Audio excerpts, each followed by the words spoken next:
just a couple of minutes here, your thoughts on Charlie's impact, even on young people in New York City.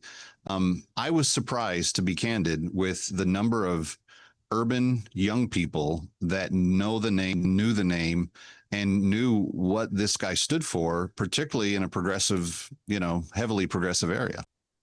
Look, I mean, people knew him as an opponent in many cases, but a respected one. And I think a lot of Democrats did have that opinion of him where they might not have liked him or what he stood for, but they respected the fact that he was out there engaging on college campuses. I think that really is his legacy, because what you see from the Turning Point Club as an institution, the Turning Point gang, the sort of young conservatives out there that are more vocal and more visible than ever. When I first started on doing TV, cable shows and stuff like that, I was the young guy, and I'm not the young guy anymore. And it's great to see so many young people. I was on Newsmax yesterday with a woman who was 24 years old, a writer for Campus Reform, and it was just so great to hear her perspective, and in some ways how she was doubling down on the conservative movement. That, look, I just carried the football, another 10 yards during my time in public life.